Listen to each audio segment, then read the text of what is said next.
It's recording now. Yeah, I'll wait till I see the recording. There we go. Right, well, good evening, everyone. Welcome to the July version of the Neighbourhood Plan Working Group. Thank you very much for attending, all of you. So without further ado, we'll kick off into the agenda with 22-23/11 apologies for absence. Eve, I believe we have some apologies for absence. Yeah, we've got apologies from John Decker, Ros Dawson and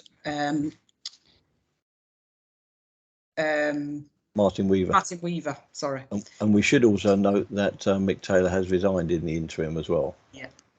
Okay, so can we have a proposal for those in absence? Our proposal was, well, we've got Councillor Gibbons, Councillor Truelove's hands gone up. All those in favour?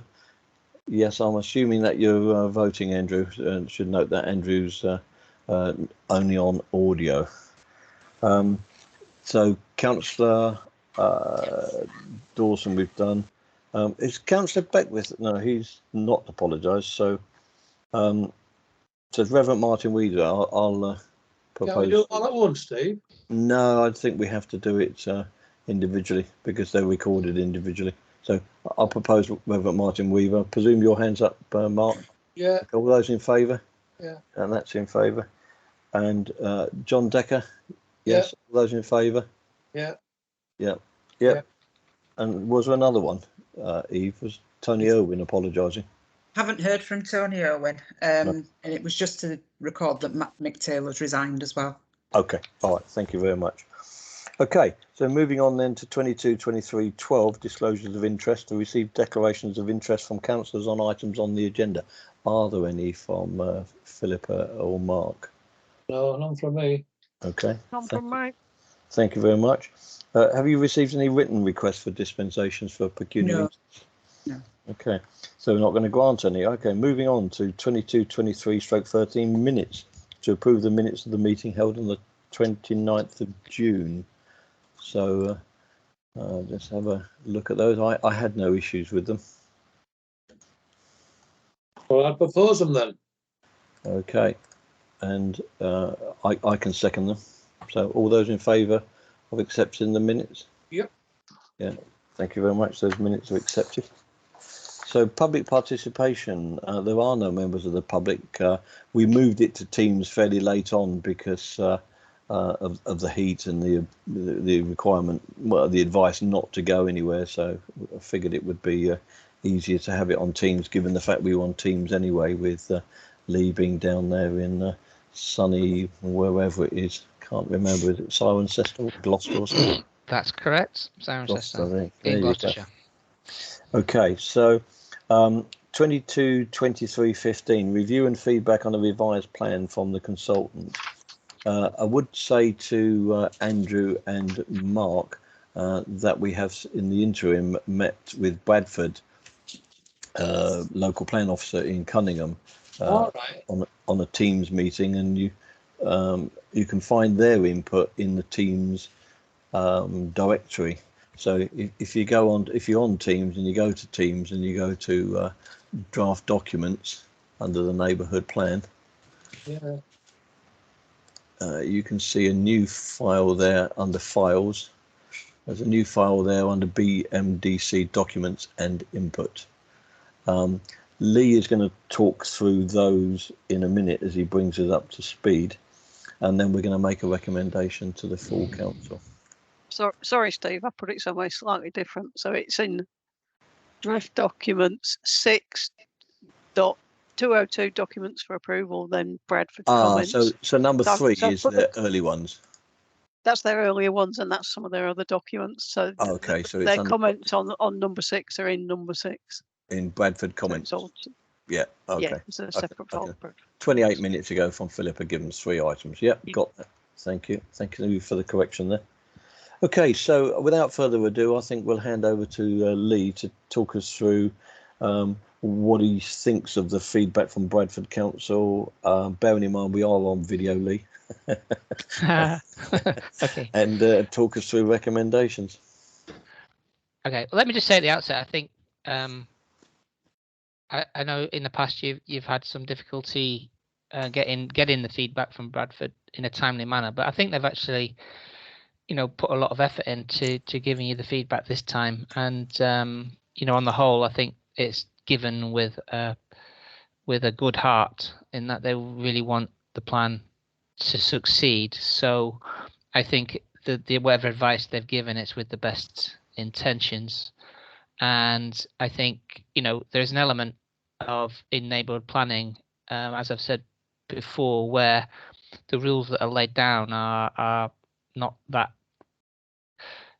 closely defined, and there isn't a strict agreed interpretation on what the requirements are. So that leaves a lot of leeway for individual local authorities to set out what they would like to see as they apply in their areas, and that makes it different from area to area.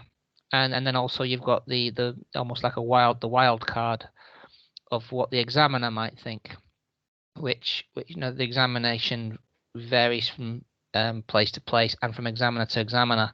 It can be quite mystifying sometimes, the way the examiners rule on things. So there are a number of variables, and therefore I think the starting point should be that if Bradford are advising something, then we should probably think very hard about doing it, because they wouldn't be doing it lightly, and it might be that they've got experience of examiners locally, and this is what works. So I think that's the starting point, and it doesn't mean that what's been done so far is wrong. It just means that in this place and in this area, this is the way it's going to be done. So that said, I don't think there's anything too drastic in the comments, although they do actually create a fair bit of work to sort out. I will go through from the top. Shall I put the table on screen, or? Yeah, useful. Yeah, I'll try and share it if I can. Sorry, I was muted there as I was saying yes, please do.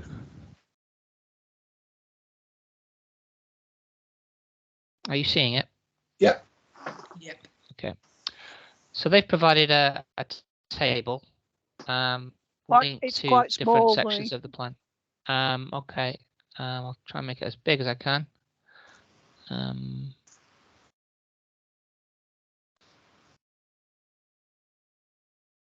How's that? Brilliant. Super. Yeah, that's fine. Okay. So so they've given us obviously references to where it is they're talking about. These are the comments from the people who have provided them. These are the comments, and then here we've started to annotate.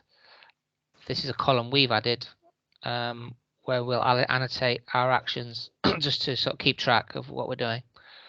So bearing in mind there's 20 pages of these comments, so I'm going to skip over some elements and just talk in general about groups of comments. Yeah. So the first thing fine. is basically for us to have a look at other plans, which we have been doing in the area, and to ensure that when we produce the plan, it's to accessible format requirements, so that people with sight disabilities or other disabilities can actually access the document with audio description, as an example. So there's some support available for that, and that will be looked at in the process of producing the plan for the consultation. The first substantive point is relating to some elements of presentation. So they want us to put brief references to local and national policy where that's relevant in the plan.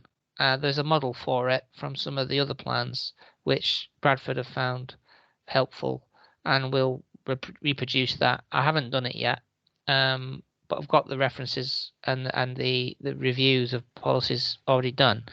So it's just a matter of putting it in, and what it'll be literally a short, bold sort of sentence which refers to the specific policies which are relevant to the thing we're talking about in the plan.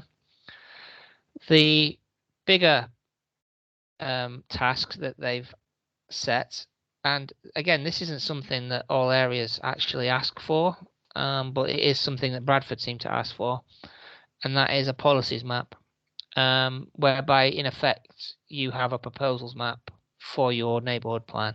So as you would see when you open the local plan for Bradford, you would have a proposals map with all the allocations and the individual designations on it. They want something similar. Can I interrupt you there, please, Lee? Yes. Would it be acceptable to you to share that link or to fire that link up, which Ian sent out yesterday, which is in Teams chat, and click on that and share on your screen the policy map of Ilkley, because that is germane to the Richard Aldred and his GIS conversation, which is coming up later. So I'll talk you through. I just found it just now. It's in Teams in chat, and then yesterday we had a chat. And it's Bingley MP, further feedback from Bradford, and he gives a link there. Where is chat? Yeah, it's chat. It's above Teams. It's chat. Top line, top bar, isn't it? Yeah, it's activity, then chat, and then you've got Bingley MP, further feedback, Ian Canningham guest, and he gives you a link. I'm not sure I'm in it right now. Ah, okay. Well, I wonder if I can. Share a screen then, and whether that actually helps at all or just actually hinders. I think Steve, certainly I can, and put it up if you just want to briefly talk about it. You can. Right, if you can, go for it. So there we go.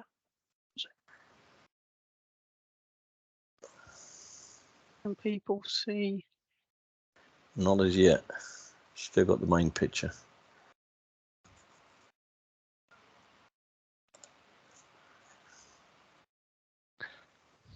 They're not sharing my screen.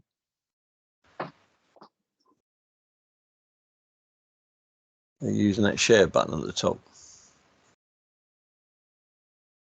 Sorry, Lee, I've interrupted your flow there, but I thought it might be useful for. Certainly, I hadn't realised the enormity of what a policies map was until I looked. Yeah. There we go. Right, so yeah, well, I can. So it's really Mark and Andrew and Eve need to see it, because we all saw it yesterday. But this is a map of Ilkley with the red ring of Ilkley Parish, and the key up on the top left there shows you the keys to the artifacts all over the page. But the only thing that we noticed that wasn't on there was the historical buildings, but the green spaces are on there, the biodiversity trails, the conservation areas, pretty much everything else is on there, but not the buildings. But it's a high-res document, and you can drill straight down into it without losing the detail, and you don't get the granularity that you would get on an ordinary PDF. So it's graphical information software. So I've asked Richard Aldred, has he got the software? What he said was, when we discussed it 2 years ago, we had kind of committed to giving him the map, which he would then use his information software and the layers to create the end result. But if we weren't able to give him the map, just as an extra charge, he's got to go and buy the map of Bingley Parish from Ordnance Survey. So yeah, fine. But there you go. That's a policies map. And any questions before we ask Philippa to ditch that and then go back to Lee? No, that's fine. Presumably we'll get this done by Richard Aldred, will we? Well, I'm hoping so, because when I saw it, Mark, I had to confess it was outside my pay grade. I mean, I can do it on Parish Online, but Parish Online doesn't have that drill down of a high-res PDF. You can do a PDF on it, but as soon as you drill into it, you lose the detail. If Richard's got the capability, let him do it. Well, we asked Ilkley via Laura Jowett as to where she got it, and she didn't know. But we asked Ian Cunningham where he got it, and he said from the consultant. So Lee's gone off to talk to his partner, and maybe Lee can add some words if we hand back to him now. So I'm happy as chair to hand back to Lee now, Philippa. Yeah, I mean, in other places where the authority has asked for a map, as I said, there's not been that many actually who've demanded one. But they did come up in one where an examiner asked for one, and in that circumstance, the parish simply asked the council, the planning authority, to assist, and they did. But I imagine in that place it was quite a simple neighbourhood plan with not much on it, so it wasn't a big ask. Whereas I think in this one, given the number of different things that we're looking to that might need to be presented on the map, it could be a bigger task. Yeah. I think it's possible to. I mean, there's two elements to this, and the first element is if you pick out say a heritage asset that's been identified, then first decision is are we talking about a point, which could be, say, for example, a post box or a watering trough or something of that nature, in which case we just put a point on the map, or are we talking about something that has a curtilage, you know, some grounds, you know, a property that needs to in effect be mapped with a boundary. So that'd be the decision we have to make first of all about each thing that we want to identify. Looking at that Ilkley map, they did that. The second thing then is to actually define it on the map. You know, what is the extent of this thing that we're talking about, and then thirdly, someone has to physically draw it onto a layer. So this is almost like 3 stages to this. It's like, what is it? Is it a point or is it a polygon? What is the polygon? Someone has to define it. Who knows it?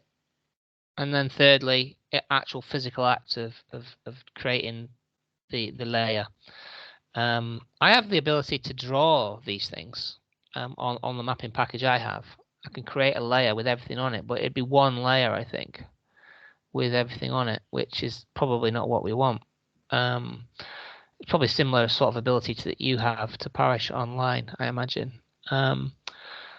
So the alternative is to go back to Ian and to ask him for any ideas given our capabilities, and see what he suggests. And maybe there are people out there who could help, or maybe the district district council can help. Well, with the GIS. Well, we've got Richard offering or maybe Richard can help.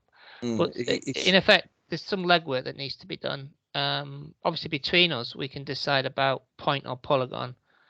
Someone local has to define the extent, probably using the mapping that's available on Parish Online.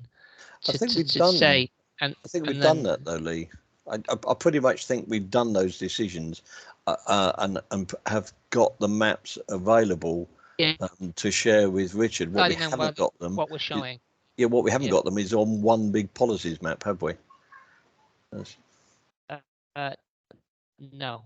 And I suppose the issue could be that you end up overlaying things as well. So it's just a question of how to keep them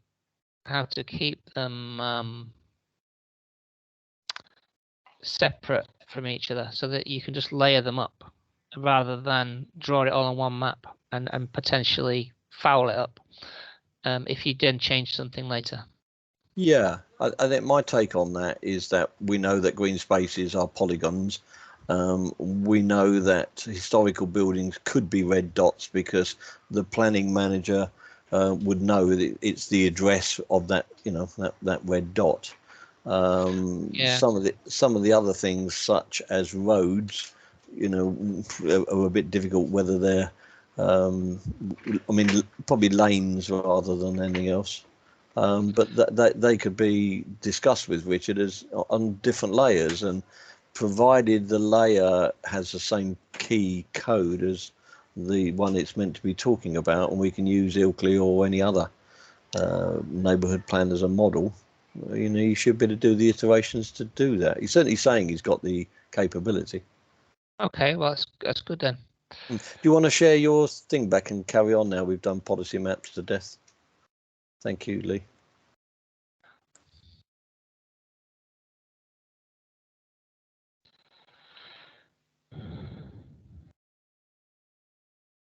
I've simplified the contents page, so I've just made it chapter headings.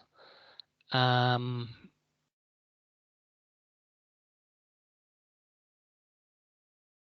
the same comment, policies map.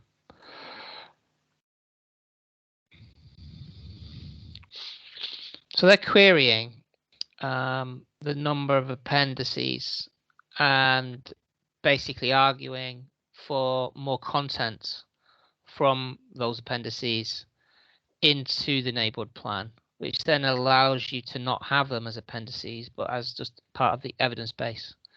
So I have actually addressed that for design. And so I'll show you in a minute what that looks like, but we'll get down to that thing first. There's more of a technical comment on licenses. Right, the other thing is ACOM. There's a need to go back to ACOM with some changes to reflect things that have happened since they finished their work that now need them to amend their document. So I've put that together, and I can just share that with you.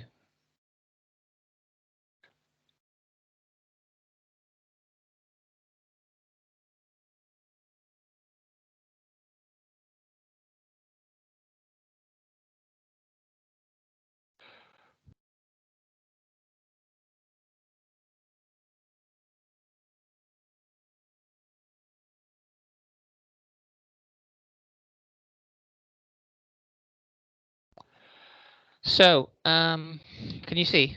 Yeah. Okay. So Bingley Town Centre and Local Centres Design Code. Just need to amend the date because it's not the date of the report. It's the date. The way they've phrased it, it makes it sound like the date of the MP is 2020. So it just needs to be updated.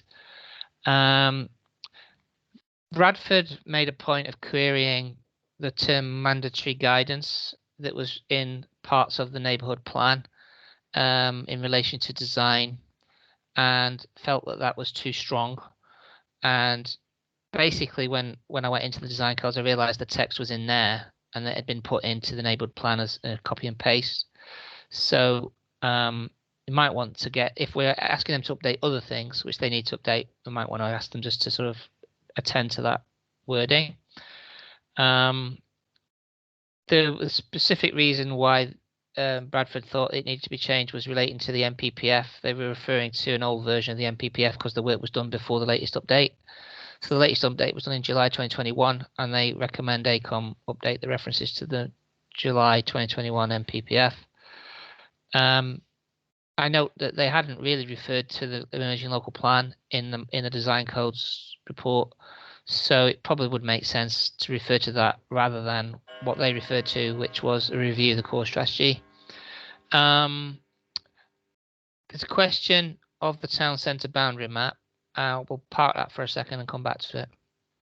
They also said that they wanted Bradford Highways.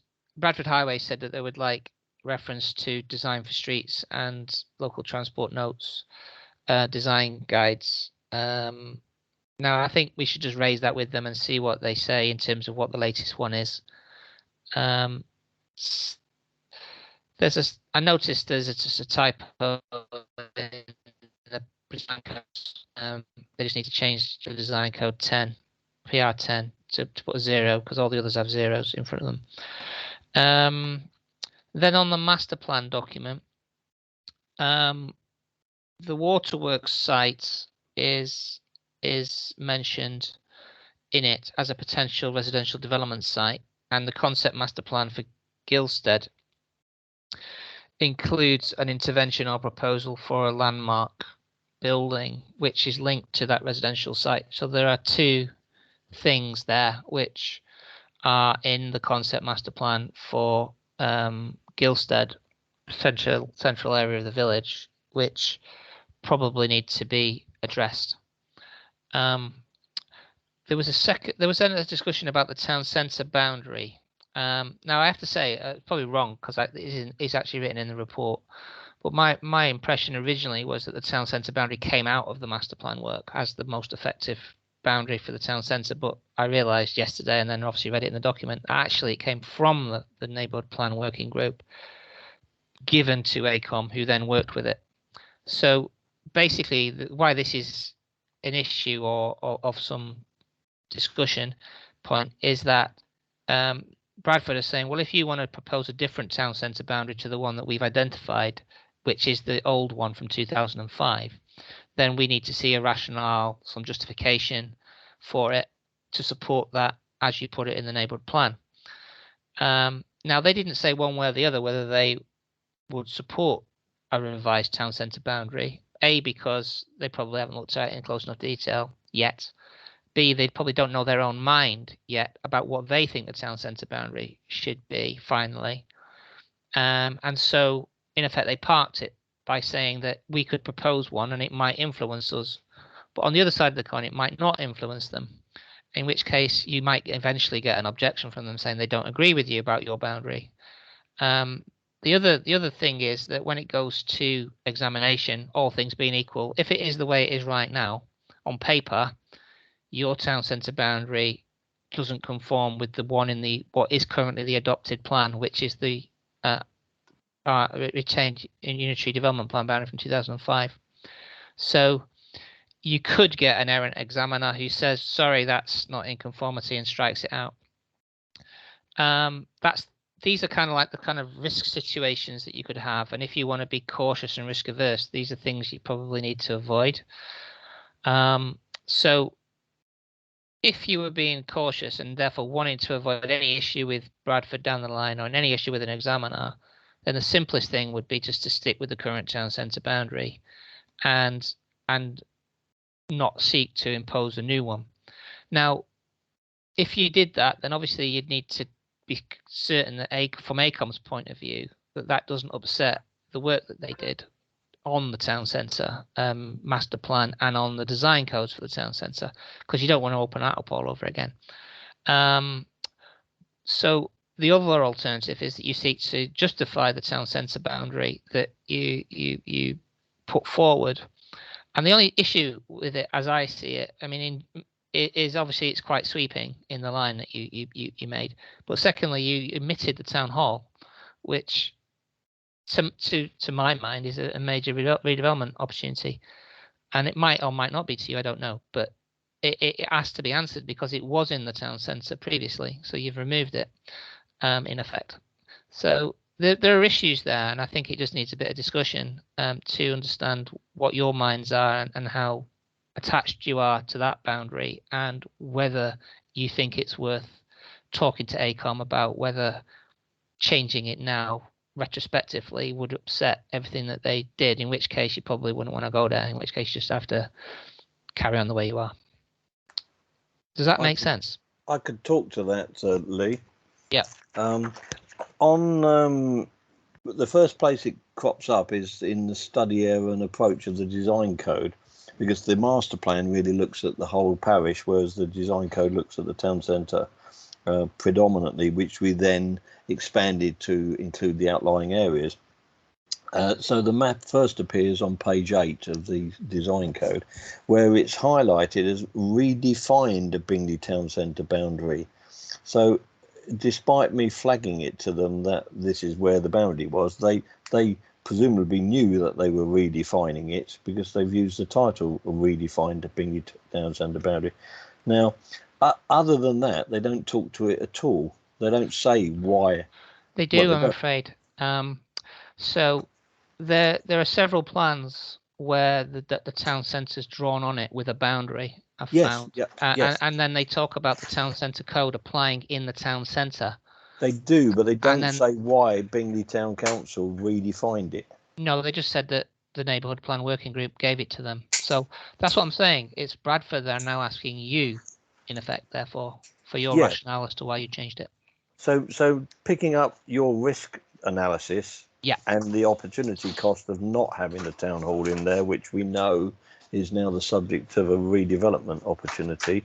I'm suggesting that we ask ACOM to change the 5 diagrams or 5 drawings where it does feature, and just say Bingley Town Centre boundary, and remove the word redefined. It does mean to say they're going to have to do more work. They're going to have to take the photographs they've got and, you know, basically we'll give them the retail one that we now have from Bradford, the 2005 retail one. We give that to ACOM and say, where it features in these 4 pages, could you go back to that one? Because that would be all. There's no textual change as far as I can see that actually says why we've done it, if you see what I mean. Okay. So that's fine. My proposition was ask them to do it. So in effect, just put the old town centre boundary back in. Yes. On. All right. That's fine. What do other councillors think? I think before we move off that situation. Have we checked, because the emerging local plan has, I think, a different town centre boundary in it. I think this was what Ian was saying.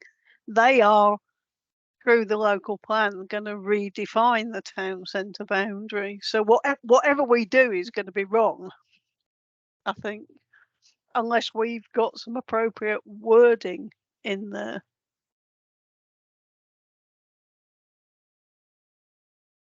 So in their Bingley document, Lee, I know you've had a look at it in the past, they have a different town centre boundary.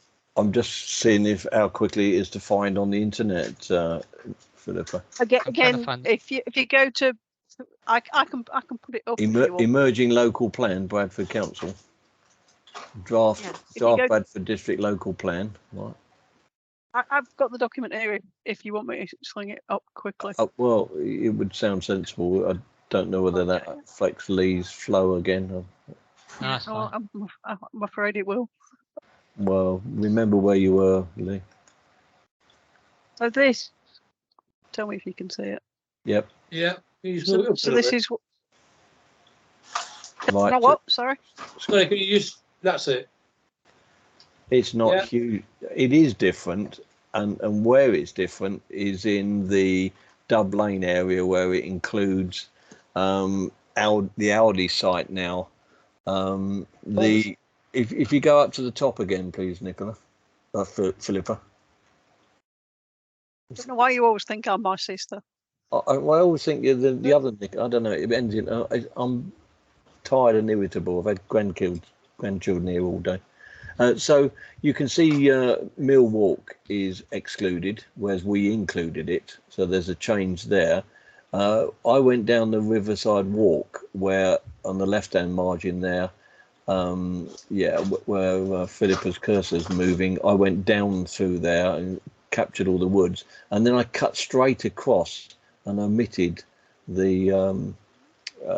In fact, I have to say I didn't do it, but I didn't pick it up either. That's where I think I was guilty, because I defined it from the canal to the river, and from the traffic lights to the traffic lights by the fire station. So I defined a sort of a rectangular grid, but it went through iterations and was approved by the full council in my defence. So we all missed it, that it didn't include that little jutty out bit there. But even in here, I don't think it includes the town hall, because I think this is the car park. Yes, you might and be I right. think that's the town hall there. Yeah, you might be right. Isn't it? Possibly. But is that what they're suggesting and proposing? No, they're saying it's different to the 2005 plan, which doesn't include the Aldi site and doesn't include the station. It cuts down in front of the station, goes down Wellington Street. So that bumpy bit there down to Waterloo Road isn't included either. So it just basically goes down Chapel Walk, cuts across down through Quaker Steps and down Wellington Street. Well, that's what Bradford, what you're showing now is what Bradford's proposing. This is their emerging local plan. So, Lee, what do you think about that? Should we drop that one into ACOM, and if that's going to be the emerging local plan, we comply with that? Take away any excuses from Bradford, won't it? But it doesn't include the town hall. Well, they're obviously clearly got an idea that they're not going to have the town hall, haven't they? Well, yeah, we know why. Yeah. So at the point at which you were examined, there are two things. One is you could put in whatever town centre boundary you want, and then wait to see what Bradford say in response to your Reg 14 consultation, and then act accordingly after that. The second point then to consider is whatever you go forward to examination then is in the hands of an examiner. So ultra caution would be to stick with what is adopted, and currently the adopted one is the one from 2005. And a more adventurous approach would be to hear what Bradford is saying. If they're supportive of it, then put in a boundary which reflects what's going to happen, but then hope the examiner agrees with that. And then if the examiner doesn't agree with that, then the only way to overturn that is that Bradford and you act in unison to say that you disagree. So there's always a risk when you're going against something that's the adopted position, even though it makes sense. So it's just as long as you're aware of those risks, because ultimately, if the consequence is that if you did find yourself falling foul of the examiner and had to change the town centre boundary at that point, then the fallback issue then is, do you have to change the plan and repeat Reg 14? Now Bradford were not entirely clear on that yesterday, but it's not really their call, it's the examiner's call. No. So in other places, for similar, well, not necessarily related to town centre boundaries, but for similar levels of change, examiners sometimes make you go back and do Reg 14. The interesting thing there, though, Lee, is that some of the Aldi car park is in the town centre, but the Aldi supermarket and the rest of the car park is outside. So you see where it says mill near the cursor? That is Aldi. That big blank square there is a big supermarket. It would make sense to include that, wouldn't it? Well, I cannot see why they've done that. Presumably they did it before it was open, but it's a new build, so it's been totally smashed down and reorganised. So if I was going to do it, I'd even be more adventurous and say, well, why is Aldi, which is a town centre supermarket, where the access from the car park is actually in the town centre, but the building itself isn't? I'd go round I don't know whether anyone else thinks we ought to be more adventurous and include Aldi. Well, logic says it should be in, and it's a little bit stuck on a thumb, isn't it? Stuck out on and similarly, they've covered all of Lidl. Lidl's in there, but they haven't shown it as a. No, they haven't shown it as a site. No, but the car park. Yeah, the Lidl car park isn't shown there. It's not shown at all. Well, it shows the road leading into it, and that's it. Yeah, and it's a bit that's actually. It doesn't really make sense, does it? What they've done isn't very logical. No. And the other thing is, when we were talking with them, they were saying it was based on retail and leisure. Yes. So, I mean, for me, if it is leisure, why isn't the park in there? Well, do they call recreation? Does that come under leisure? I wonder whether we should go back to them, Lee, to Ian, and say, well, we've looked at the emerging local plan. We had a meeting and can't understand why Lidl and Myrtle Park are not in it. All the buildings of the town hall and just the car park, and see what Ian Cunningham says. If he swallows and says, "Yep, you're all valid points," let's talk about it. But it's included the baths, hasn't it? The pool. The baths are included. and the veterinary. Or isn't half of it? Because isn't It's, it that it's bit? actually included that. that nursery, isn't it? That's the nursery where your cursor is, isn't it? That's the nursery was there. That's a car park at the back of the nursery, isn't it? If you look, there's a line, there's a road in front of it. If you come back a little bit. Yeah, that's the nursery that you're pointing at there. So the swimming pool is the oblong square that looks like a lorry. That's it. That's included. And the pet. That's the swimming pool. What? Yeah. What am I talking about? That's the swimming pool. Yeah, the one that looks. That's the swimming pool. Yeah.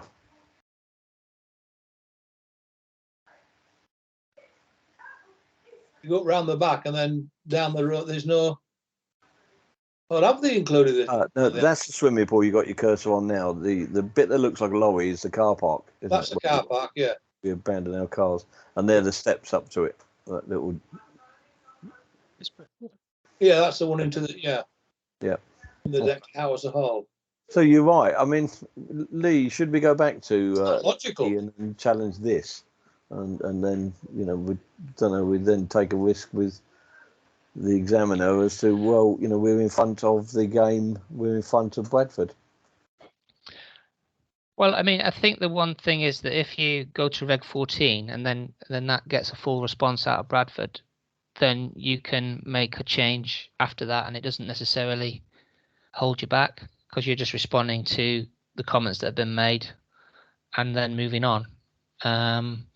So there is that strategy of doing that.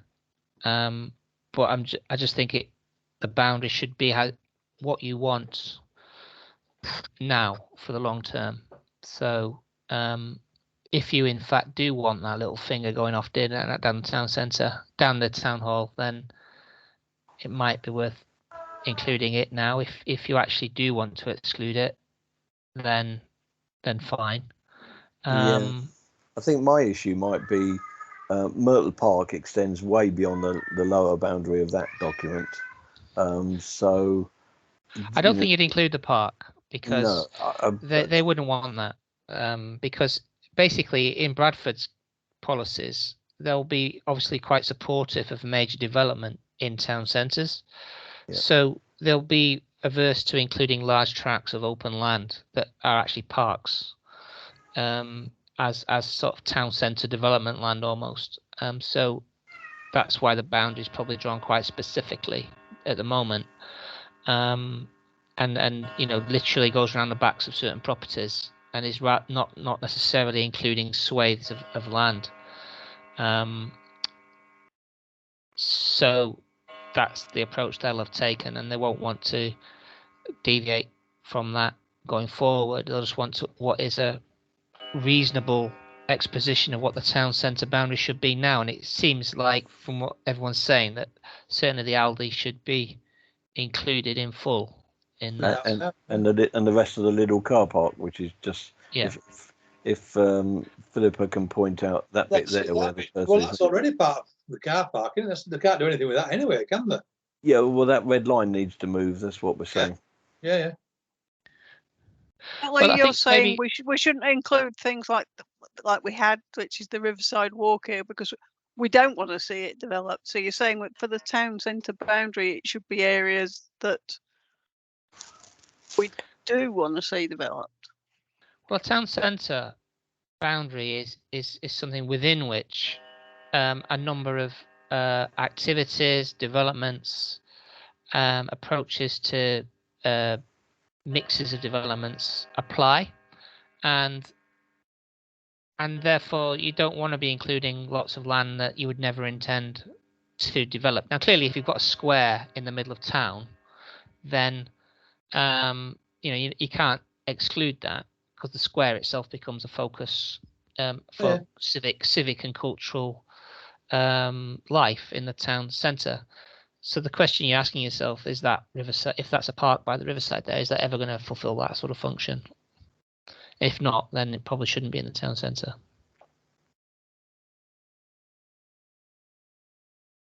What about the sticky out bit for the town hall, people? What do we think there?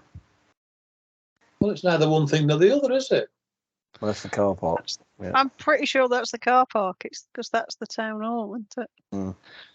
So do you think they've included that because it has a parking function for the Mm. town centre? Is that you think?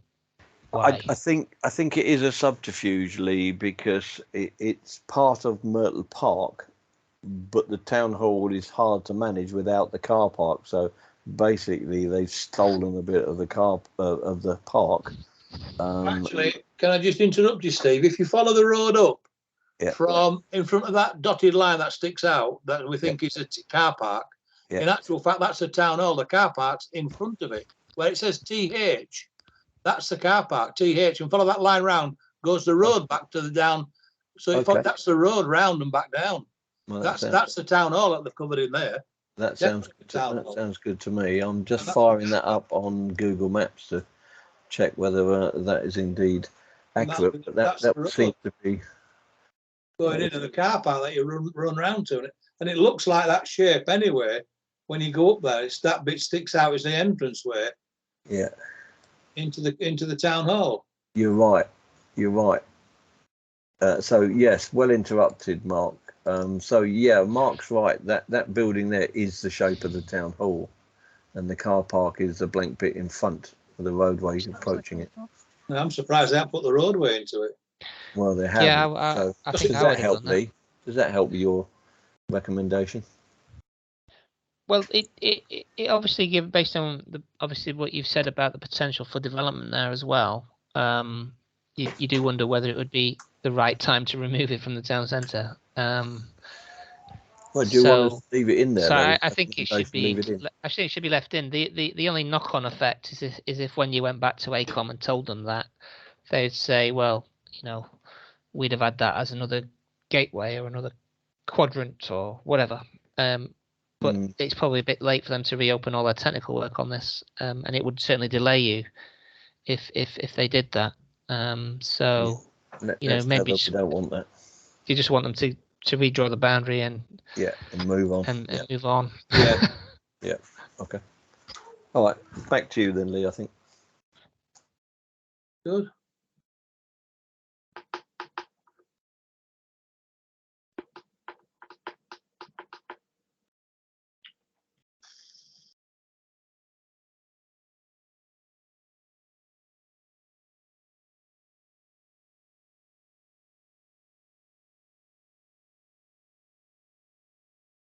Everything that's green I've already just put in the document, so they wanted reference to the basic conditions in there.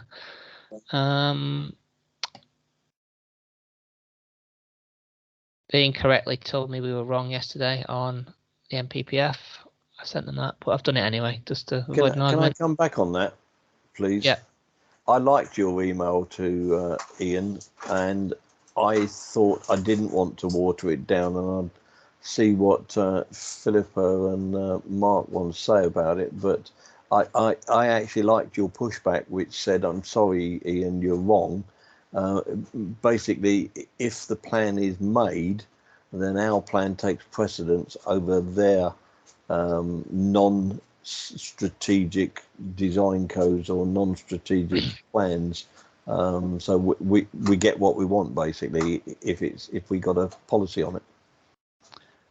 Yeah, I think that would be the case, regardless of what Ian thinks.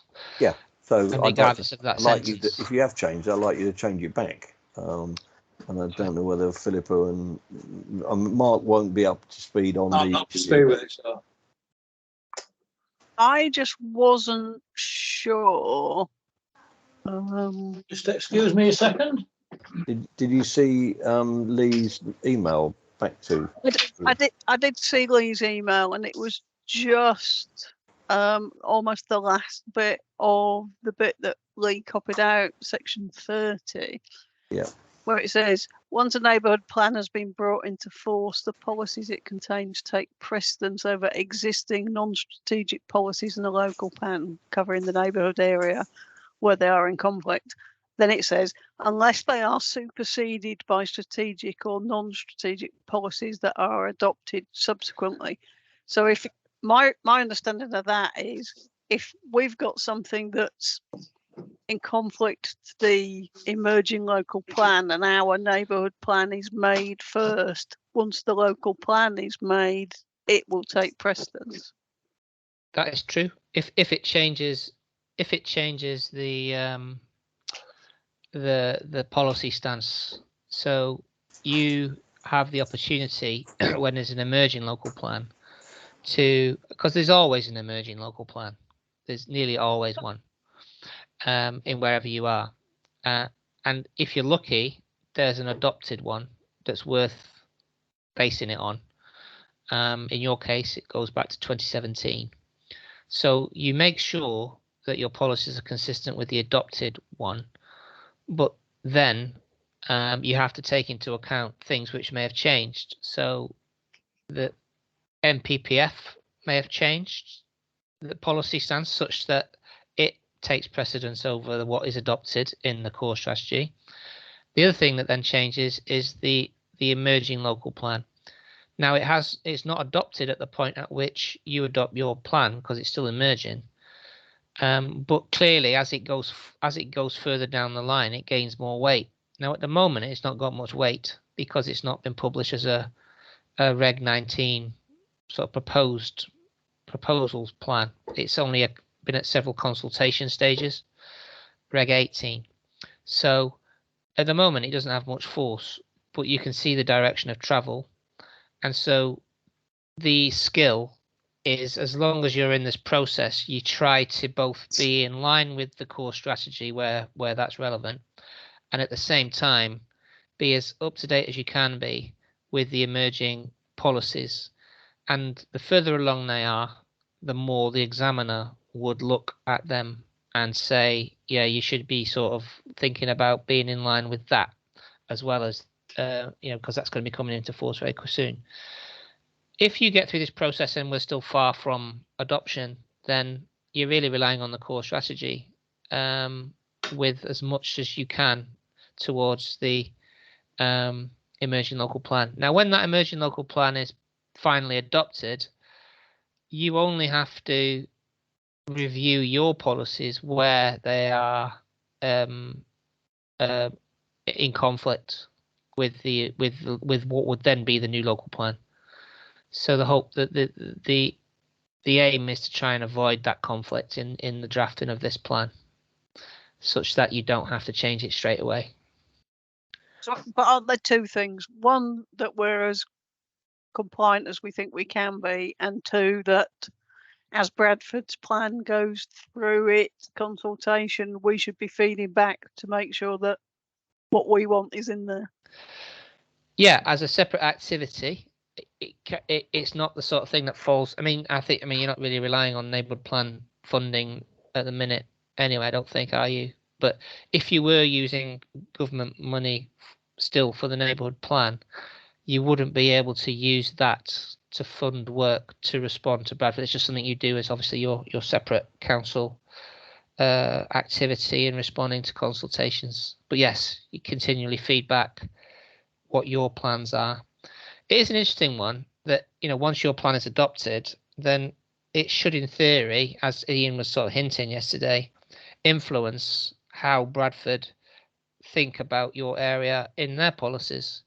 It shouldn't be that they're just like thinking their thoughts and ignoring everything you've done and coming back with another new set of policies, which you then hope to be in compliance with. It should be hopefully a reinforcing kind of cycle, but it doesn't always work that way. So yes, you have to continually reinforce the messages of what your plan says in your responses. Right, SCA, we confirmed that ACOM are doing the habitat regulations assessment and are just waiting on consultation responses. So that's covered.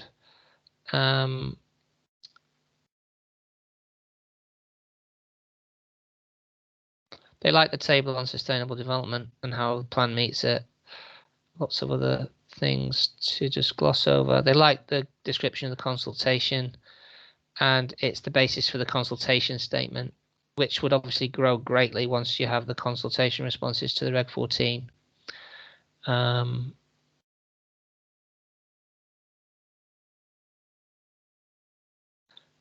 Then we're on to the sort of characteristics of the area. I've updated that chapter to address their comments. I've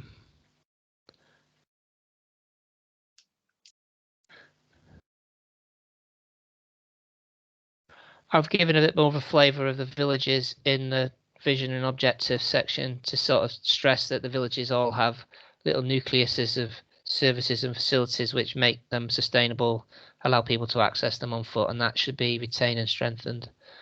Work that into the vision and objectives. Table 2 highlights a number of community facilities. They wanted to see what actions would flow. I've actually gone through every one of them and suggested an action.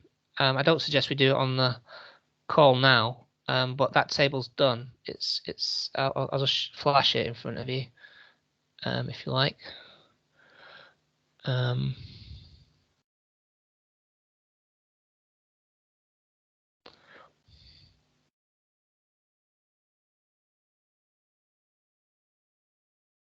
afraid I was going to share this document, but you'll see that you make changes and all the numbering's been thrown out. It's turned the chapter numbers for some reason into chapter letters. Oh. No idea why, but there you go. So there's the table of the that's sustainable development objectives. Apologies.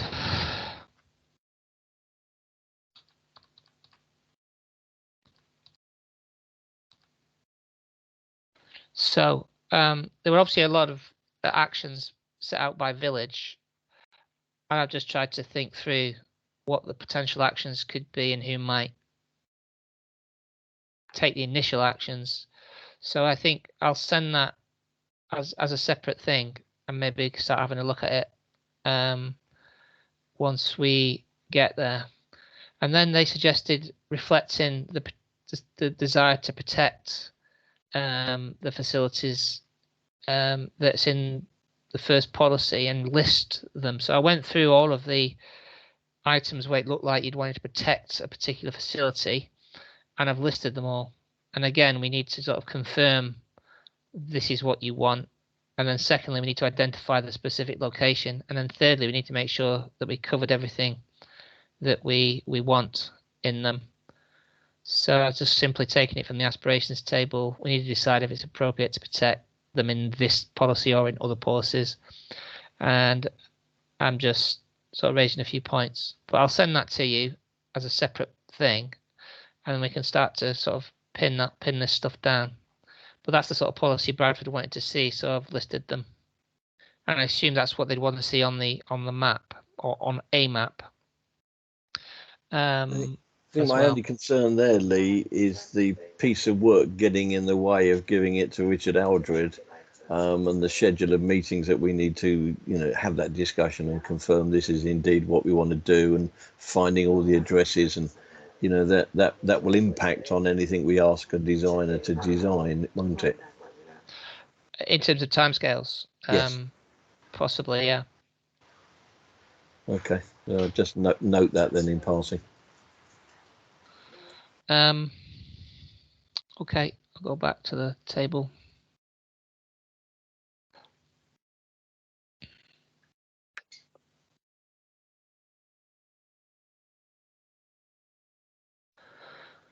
So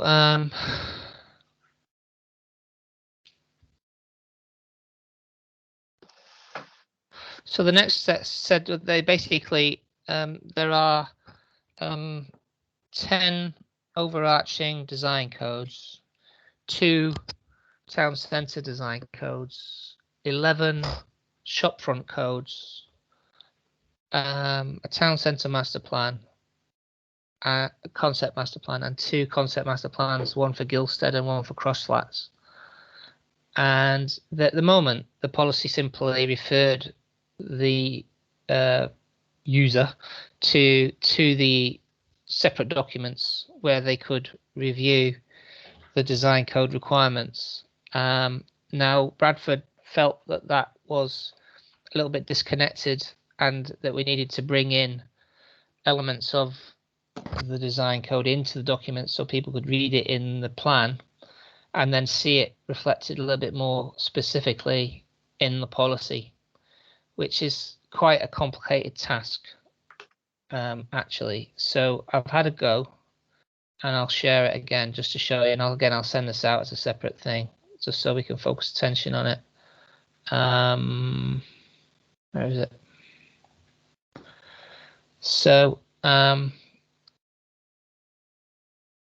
so basically, I've referred to the design codes document, and what I've done is I've gone through each one and pulled out all of the requirements, and listed them against each one and said where they apply.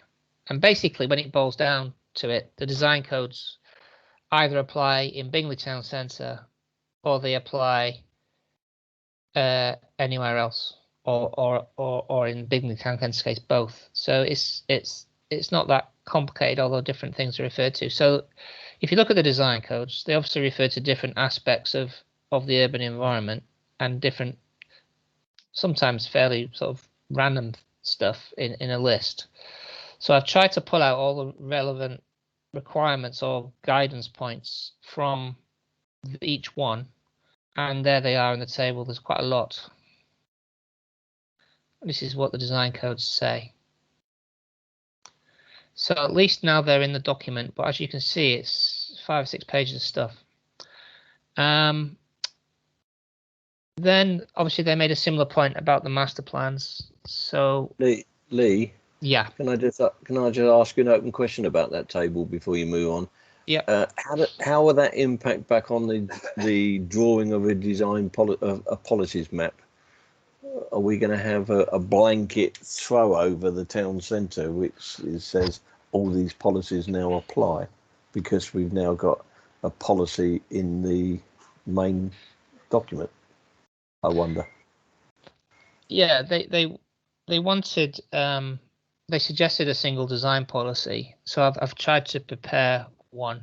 I'll show you it in a second, and hopefully that'll answer your point. Sorry to interrupt. Can I just ask a question? We've got Gilstead in there, but we don't mention Eldwick. Is there a reason behind? No, I don't know why there wasn't. I mean, I'm looking at the master plan. It's got the same constituents as Gilstead. Yeah, I know. I don't know why it's not there. No.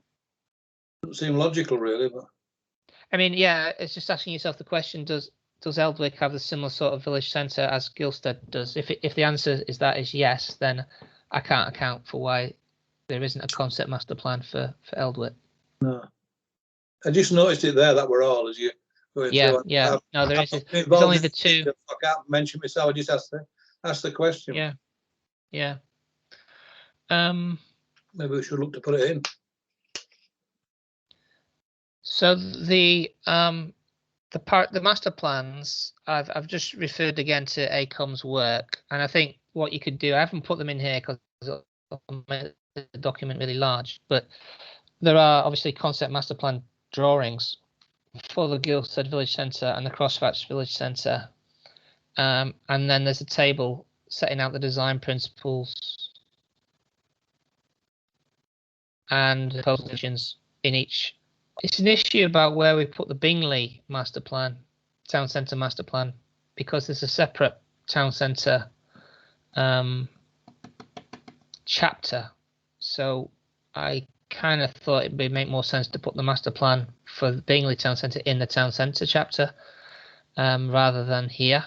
But equally, the design policies are here. So it's a difficult one, but I'll need to feature the Bingley Town Centre master plan somewhere.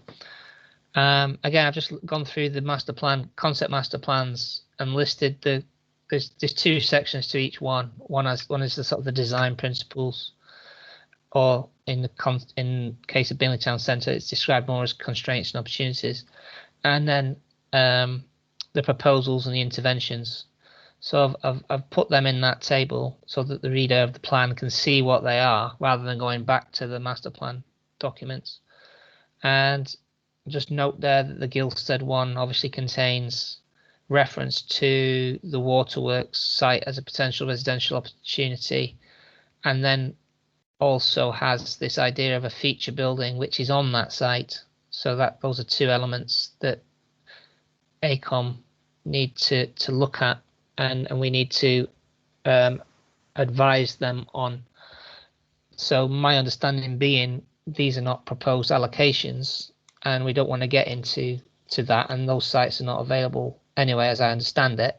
Okay. So to what extent can you indeed even point to it as a potential residential opportunity, in which case it might just be that AECOM need to remove that, unless you think there is, and Bradford agree, that there is a longer term ambition to develop that site, in which case you just identify it as a future development opportunity. But that's another point that we just kind of need to agree on, really. Can I come in there, Lee? Yeah. I don't know whether you guys can hear grandchildren crying. It's time to go home, and they're getting slung out the front door downstairs. So I've had my microphone mute because it's been difficult here. But no, the reason that there isn't an Eldwick one is there was no land available at the gateway to Eldwick, which is on the roundabout at the top of Park Road, Heights Lane, basically David Hasseltine's house. So they couldn't do anything there. There was no opportunity for redevelopment. However, with the waterworks, which was up for sale when they looked at it, they looked at putting a gateway there for Gilstead. Now, admittedly, it's nowhere near Gilstead. It's on the boundary between Eldwick and Gilstead, but that was kind of redefining the gateway into the roundabout where Chelsea's treats are, down to the waterworks, which was up for sale. Now, Nicola made a point that this plan is going to be here for the next 13, 18 years, so that waterworks site may well come up in future. So maybe we should put our weasel words in there about not being a site allocation, but not remove it either, because it might be an opportunity for gateway. Well, there is a considerable amount of land in Eldwick along the back of Otley Road. Does that not constitute anything? No, it's not a gateway to Eldwick. The gateway to Eldwick is that roundabout at the top of Warren Lane and Park Road. So, you know, that... How does the waterworks constitute it? Because that's not a gateway to anywhere. Well... They're already in there. It's already development in the waterworks. Yeah. Half of it's been developed already. Yeah, with Agincourt Drive. It's not a gateway. Not going anywhere. No. They were just seeing a development site there, and the gateways they're talking about there is it could be a community centre or community resource of some type, but it was actually increased signage and red tarmacking. So you know, it was a change of the feel of the road as you drove along, that you noted that you were going into something or coming Is the waterworks in use as a waterworks? Yes. Is it going to remain in use as a waterworks? Yeah. Maybe for the foreseeable. It's just that if you publish the plan with that in, then you may get an objection from the water company about the fact that they review that as an operational site. Yeah, fair point. So if it's not actually available and it's been stated as such, then I'm not sure how you can include it in reality. Yeah. Well, if you don't have that site, it was available when they did this work, and they subsequently took it back off the market and have kept it open. So if the development opportunity is not there, does the whole gateway idea in that location just fall away? Yes. So maybe that's what you do then. You just omit that bit from the plan and say, well, actually, we haven't got a gateway idea for Gilstead at the moment, and leave it on the back burner until such time that it's a bit clearer. And then in a future version of the plan, bring it back in. Yeah. In which case, you don't need to ask AECOM to do anything. Just remove it. Delete that bit from the document. Well, they maybe need that's to what remove. They need to do. Yeah, they remove it need from the to document. remove all Give it as a separate 5.7. give it as a separate file. And obviously there'll be other plans where it might feature, those broader plans of the whole of Bingley that it might feature in. And what about Cross Flats? Have we got anything in there? No, there was only 2 sites, Mark, which was in the town centre down the back of Clyde Street and the Waterworks. So well, there is the other one. Yeah. It is in there about cross-flats, but it doesn't involve purchasing anything. Well, there's a reference there in the table. If you're still looking at that, if you can still see that table, there's a reference in the interventions to potential for a new residential development. Now, I was wondering, is that the Stye Lane? Yeah. Is that the one that's consented? It's consented. Yeah, that's already consented. Yeah. So that reference needs to change, doesn't it? I suppose. And I suppose the reason why they may have focused there is because the services and the facilities and that little focus around cross flats there becomes more important when you've got that massive development coming along. Yeah, it says potential for new residential development, but that's still the case because the site's up for sale, and they don't. The latest information is it could be 8 years before it turns a spade. Have they done anything to? Is it an outline? I think it is. Isn't it? It's an outline with about 50 reserved matters, which are all, I think, of the 50, maybe about 40 of them are pending, which is really awkward because I think we've had this conversation. It just means they can keep the planning permission live without them having to do any more work. Well, they have done some work, haven't they? Because they redirected the power supply. The overhead cables have all gone, haven't they? Mm. And they've But buried that was going to happen. That was going to happen anyway. That was a separate thing. The work they've done is they came along and knocked down a dry stone wall and put a little compound in and pissed off the local cows who keep walking through their compound now and knocking the little barriers down. But God knows what will actually happen to it. Right. Okay, so wrong one. I guess we're going to leave that one in, Lee. If you know, it would say it's a potential plan. The roads are still potential. You know. All right. Okay, so where are we? The design code. So I should have gone back to the other one. So I've tried to bring all that together in a policy. Right. On design, which I'd say it's quite an unwieldy one, but it's kind of what Bradford asked for. So what I've tried to do is reflect the policies that were in there before. It's all broken up right now because text boxes don't work very well when they're very long. So just forgive me for that. So it says basically that it says follow the general design principles. So you had a policy previously which set out a number of general design principles, which I've retained. So that's those A to N, and then the design codes and the master plans. So the policy in effect sort of for the design to town centre one, because there's a limited number of criteria. I've just listed them there as the actions that are in the design codes. So those are the actions that are actually in the design codes. And then when it refers to shopfront codes, because there are 11 of those and each one has multiple points in it, I've referred back to that table, which and then similarly for the overarching design codes, I've referred back to the table, and then for the concept master plans, I've referred back to the table. So in effect, if you're reading the document, you can get a view of what's in the codes and the master plans, and then the policies are in one place and it links to the table. So that's kind of the approach I've suggested to deal with that. Sorry, ignore the lettering. Everything's been thrown out by my copying and pasting. So in a logical flow then, Lee, we've got to go back to ACOM to see whether they'll reopen the doors, because that changes that. If they dump Gilstead as a concept master plan, then it doesn't need to be referenced there. So if we go to Richard Aldred, we'll be in a bit of a quandary with what we're asking him to do. before we go back to ACOM. So if you could communicate, you said you had a list of things. Yeah, we've seen that. That list of things you've got.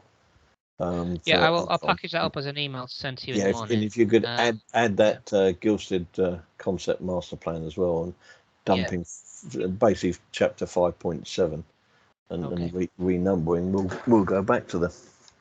Okay. It's all becoming too unwieldy, Lee.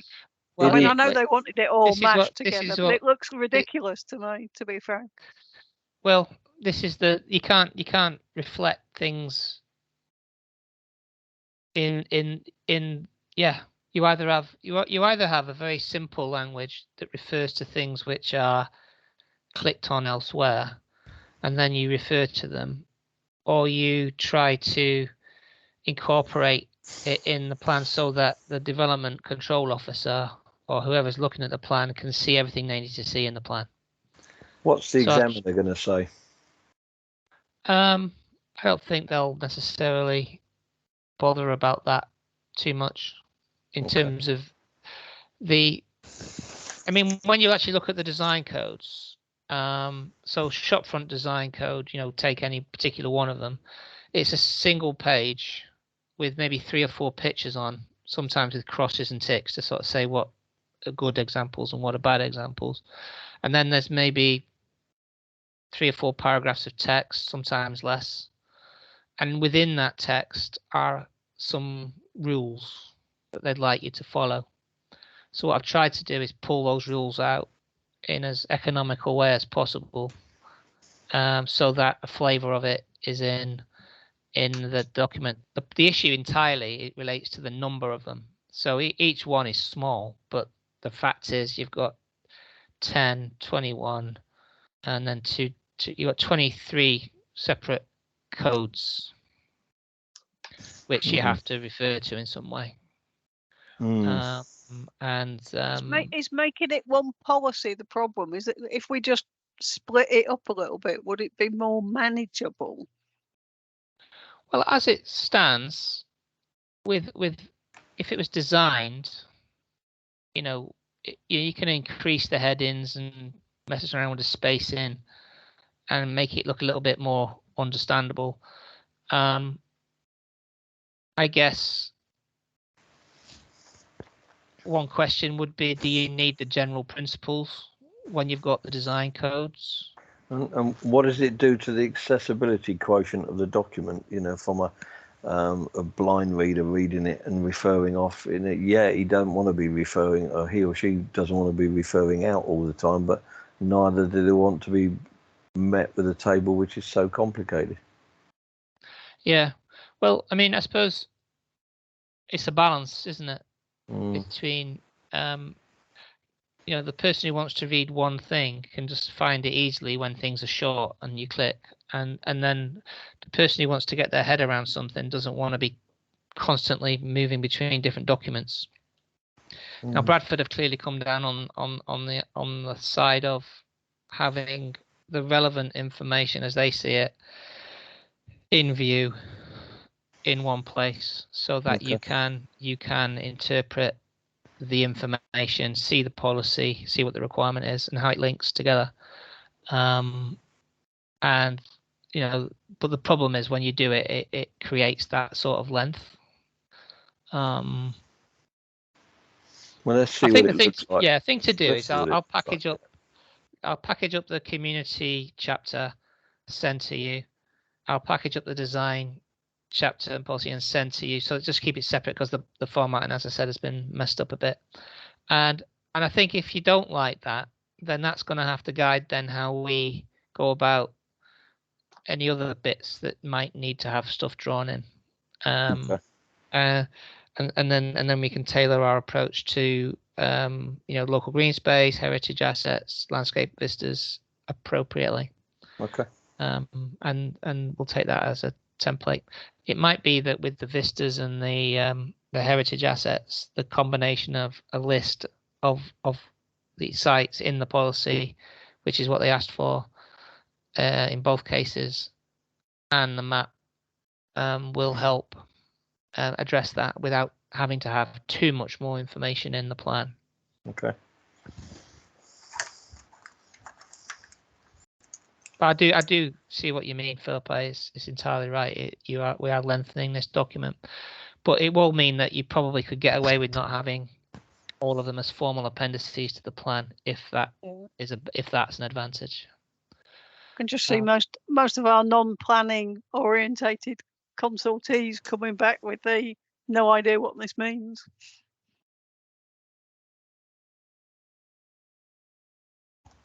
Right. It's not going to be digestible by them, is it? But let's have a look at it and see where. Yeah, I think that's the only thing you can do. Have a look at it and come back, and then I can make changes as you wish. Ian did send some text through. I'm in the middle of the town centre one right now, so I'm not sharing that. Right. But basically, again, they would like one policy, which I think is possible. So I think that would be okay. They suggested moving the swimming pool section to the community aspirations. Have done that. They then we have a discussion about town centre boundary, which we've already talked about.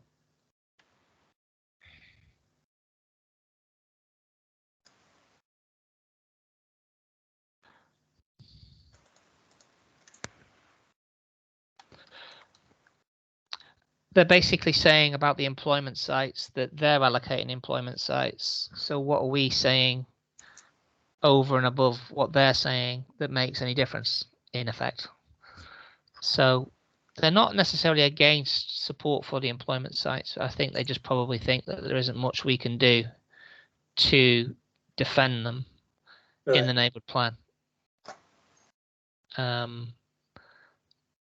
Again, it's one of those things where they don't have much protection unless they're used and in demand, in which case the only way you can really protect them is by making them used and in demand, in which case how do you do that? Marketing, promotion, it's not really planning. But nevertheless, they're not against having the policy, so that's fine, we can include it. Then a slew of comments, which I won't go into here, just on the translation of the housing needs assessment results into the plan. They felt that the results were just translated a little bit too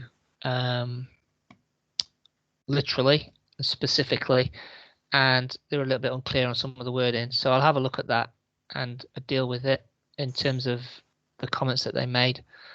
I think fundamentally they just wanted clarity that the policies applied just to the affordable housing that was being negotiated, rather than demanding a level of affordable housing that is set by the Bradford plan, and then also just giving a little bit more flexibility to account for site variations.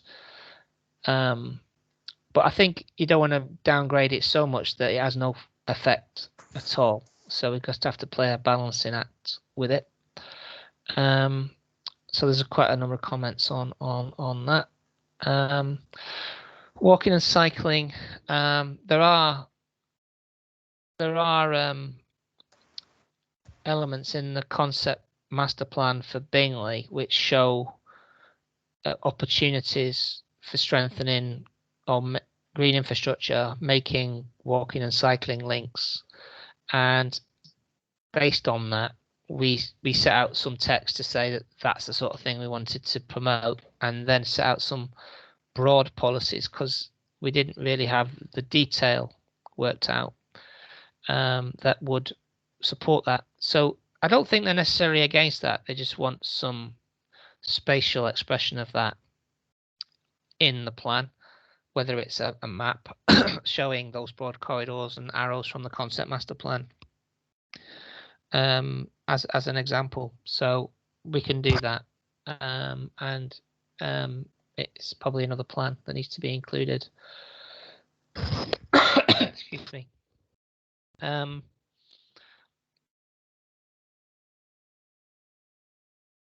think haven't really got as far as this yet, but basically in terms of green infrastructure, there was a similar comment about incorporating green infrastructure principles, and there's a set of comments been received today from the biodiversity people at Bradford, which we'll have to digest.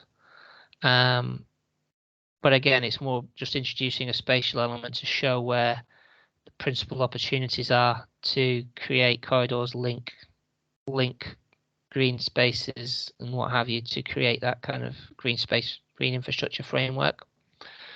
Again, I think it's just a matter of in maybe a little bit more text, but not as much as the other stuff. And I'm using some of the concept master plan information. Green space, nothing much really on the specifics apart from to seek confirmation consultation was taking place with the landowners, which I think is being looked at. And then on the historic environment one, similar need to consult with people who are in the frame for some sort of restriction or policy applying to their property under this section. So that's, I believe, being looked at. I can come back to that one. Yep. The parish online shows the land registry number for all our green spaces and all our buildings. Some of our buildings we will know are in personal ownership and have the owner-occupier in them. Some of them we know are broken down into apartments, and therefore we possibly don't know who the owner-occupier is. But if we were to go to the land registry for each and every time, it's £19.95 a throw to find out who owns said property, be it a building or a green space. Some of them may well be obviously they're Bradford, and we could take a view. So someone somewhere needs to go through our list of green spaces and buildings and take a view as to whether we're going to pay land registry charges and find out for sure, or just take a punt and send a letter in to whom it may concern. Any thoughts on that? So plainly, 42. There's 22 buildings and items and structures and 20 green spaces. So that's 42 in total, which is, on my calculator, £837.90, excluding VAT, which we don't pay or claim back. But are the majority of green spaces actually owned by Bradford Council? Well, some of them will be. I don't know about the field above North Bog, for instance. I don't know whether that's a farmer's field or owned by council. Whether to the council asking them which of these they own. Again, we just extend the time frame. The time frame is still, someone's going to have to go through land registry and plumb the numbers in. But if you get half of the information from Bradford on green spaces, that cuts down a lot of the work. Yeah. I suppose the difficulty you have is it's like, when a planning authority has to consult on a plan application, it has to consult neighbours. Yeah. And landowners. So the application has to say who owns the land, so you know who it is. And the neighbours are evident because they're around. So you can do it to whom it may concern because they're living at that address. But when it comes to landowning, it could be anyone, couldn't it? It could be the church. It could be someone far away who owns it. You just don't know. The building the building I was looking at was Claremont, which is a big old stone house now divided into 2 apartments, and the owner of it doesn't live there because I've knocked on the door, but I don't know who it is. The only way I'd know who it is by querying the land registry title. Where's Claremont? Down Claremont Gardens as you drop down Park Road. Oh, right. On Beck Hall Drive. Mm. Yeah, I know what you mean. So we need to make a recommendation to full council. I mean, if we did all of them, it's £840, and I don't know whether we got £840 in the budget. I guess Nicola might be able to talk to that. But it's a maximum thereof, depending on whether we seem to fast track it through or shortcut it through Bradford. or bite the bullet and have to give up and ask land registry. Well, I'd shortcut as much as we can through Bradford to cut down your costs. That's true, but what I'm trying to do, Mark, is to reduce the toing and filing to full council, bearing in mind this is a working group. So if we went to the full council to say this is the maximum exposure, if we have to, go. Yeah, well, that's no problem doing that. Yeah, that's what I'm seeking approval for. Oh, get on with it. No problem on that one. Okay. As long as we don't spend it silly, as long as we check it out first, as much as we can. Okay. Well, we did put money in the Don't see budget. any problem.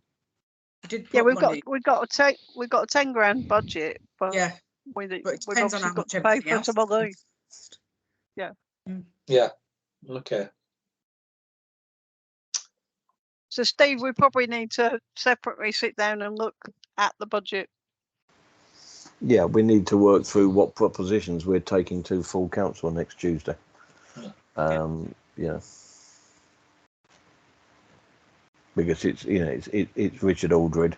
It's whether the clerk has got cover to do that in a looking at the competitive input of the two quotes last year, and whether we can just go down and the financial regs allow her to do what she needs to do, etc., etc. We need to work out how much Lee is burning through. Yeah. Doing all this Burning good work through for us. it. Yeah, well, the later these meetings go, the more his bill goes up. Well, there's been a lot of amendments to make as well, haven't there, coming out of Bradford? Yes. Oh, yeah. Well, we haven't got to talk about biodiversity yet, so let's move on. Where was I? At the bottom, hopefully. Yeah. So the heritage assets, Milner Fields. It's an understandable comment.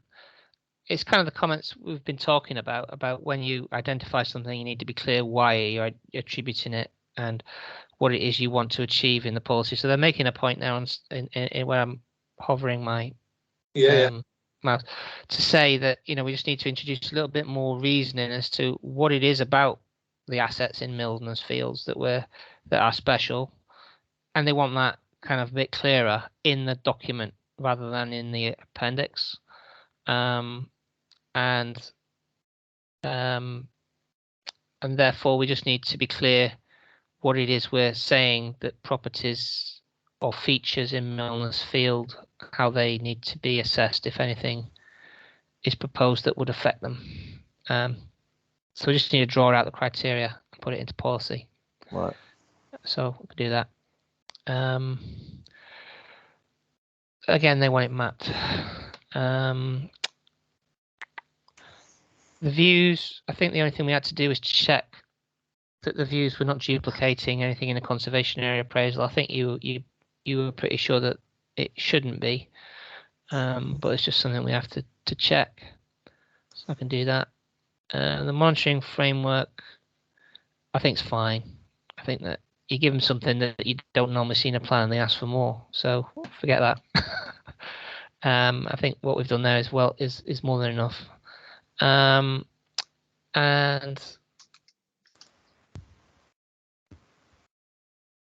that's it, I think. Yeah, a few random stuff. Nothing really. That's it. Those are all the comments. So the main ones, really, the main thrust of the comments, to be honest, is it's obviously the approach we took was to try and turn what was a 278-page document into a slimmer one that referred neatly to appendices that provided the detail, and then keep the story very clear and the policies brief and separate. They've come back and in effect said that they'd like the policies a little bit more integrated, i.e. bigger, with the matters identified listed fully and with more explanation in support of them in the plan. So i.e. looking more like Bradford's plan in effect, where you see lots of justification, then you see the policy and it's very detailed. And I've shown you the two areas, the community assets and the design, where I've already sort of started to do that.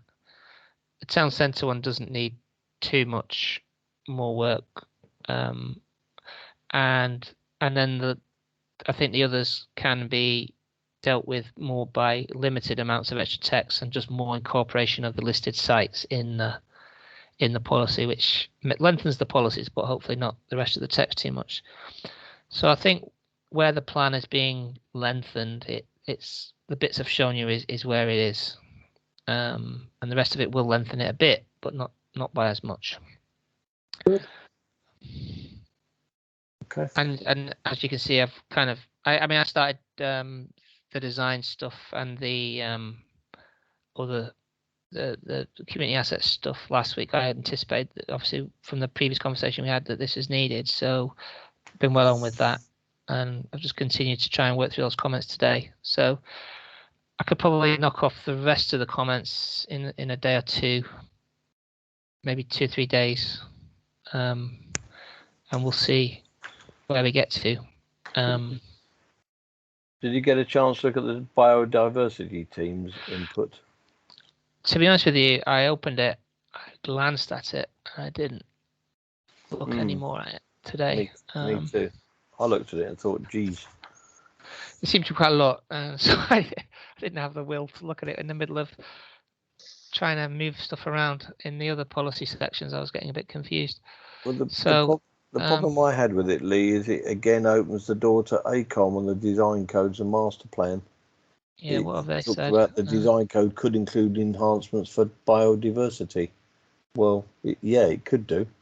But are we going to ask? Well, we can't open the door to ACOM for that. It'd just be daft.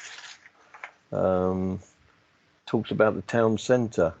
The design codes and the master plan for the town centre. Could we include biodiversity in the town centre? So, but the master plan offers the chance to identify sites with opportunities for biodiversity enhancement that may be used as offsetting sites for biodiversity net gain required by developments. Inclusion in the neighbourhood plan allows the community to have some influence over how and where biodiversity net gain offsetting happens. So that is very true. I get it's true, but do we want it in the master plan or not? Well, I mean, the master plan obviously just presented broad swathes of opportunities, which until yesterday, Ian at Bradford suggested we sort of reflect broadly in the plan. The reality is we haven't done the detailed kind of local work that you'd need to understand where the specific opportunities might be. And with green, if you keep it at the level of green infrastructure, it's a kind of a general term, and it covers a lot of bases.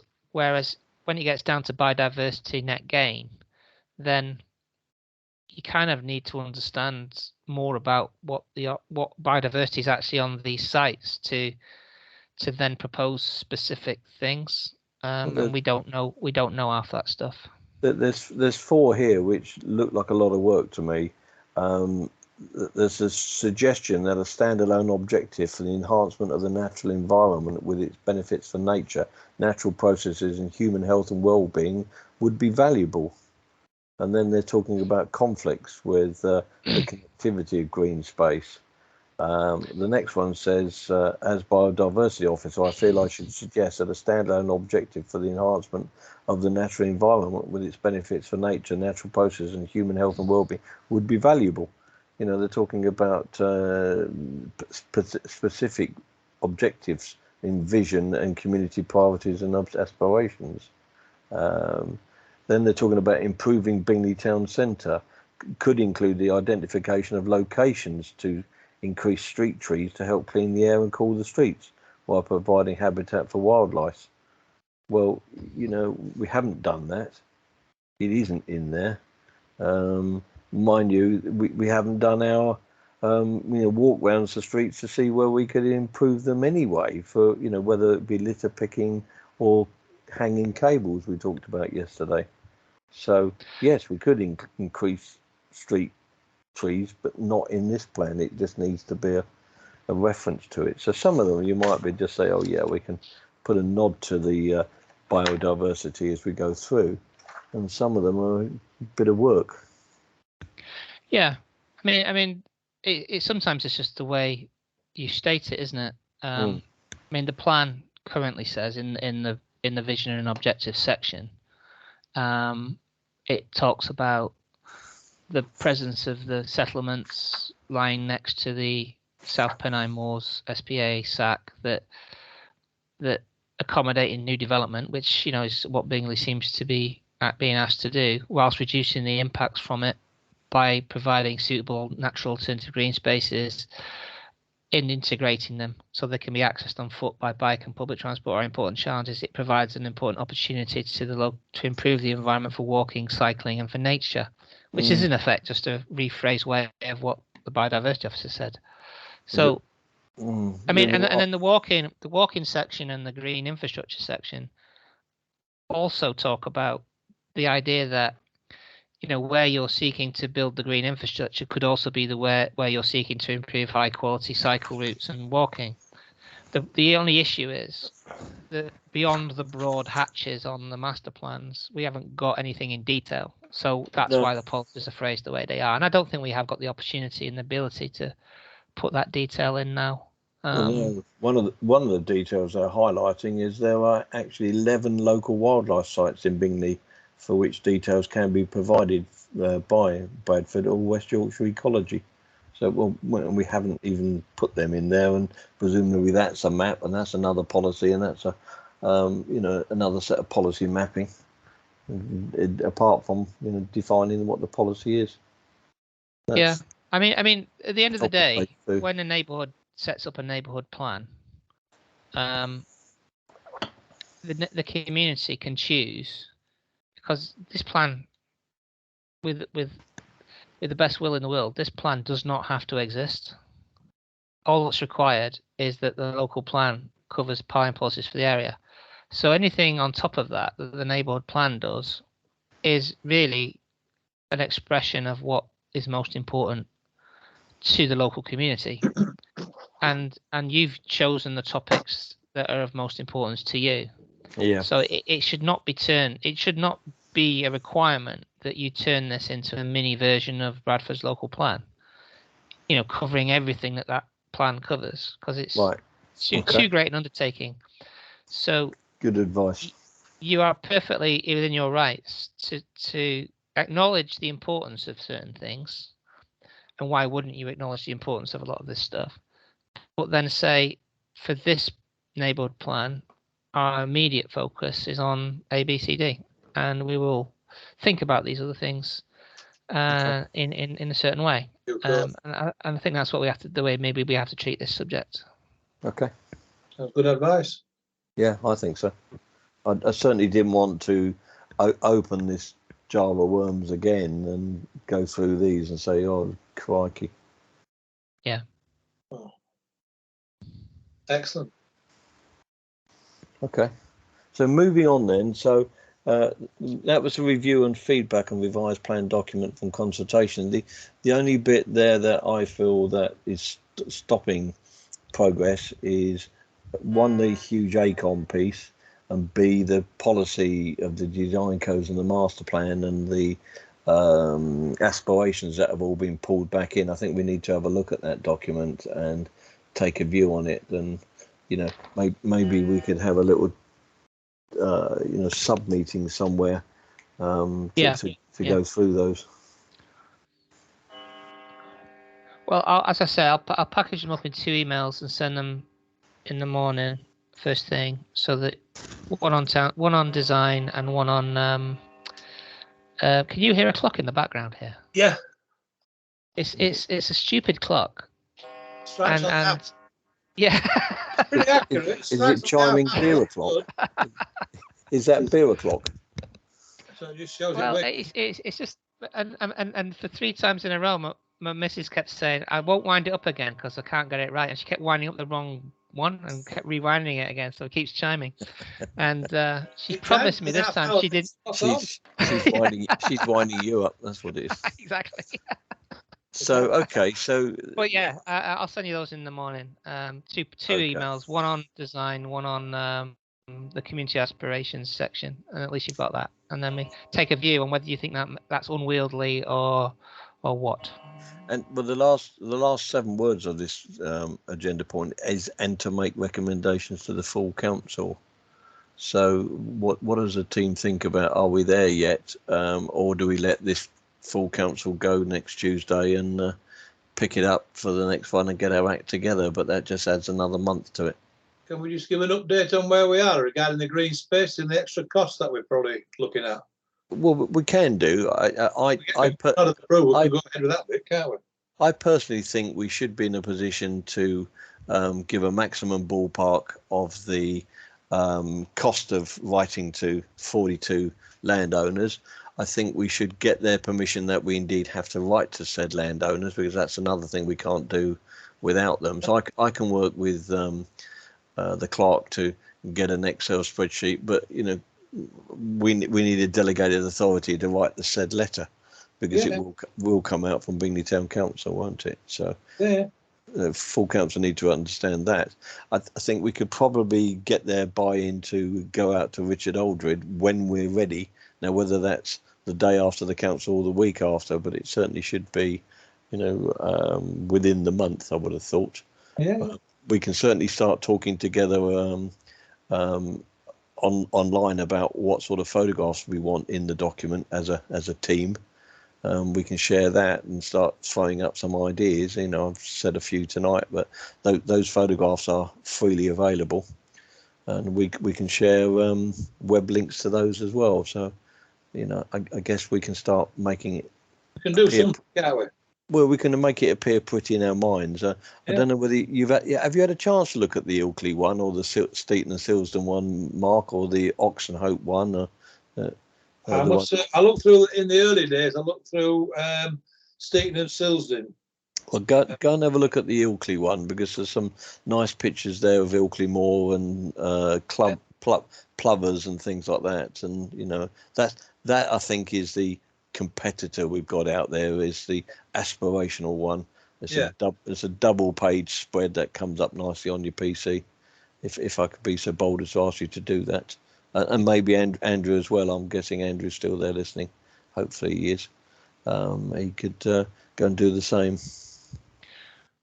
Steve, I think for me, our time scales, it's going to be driven by ACOM, isn't it?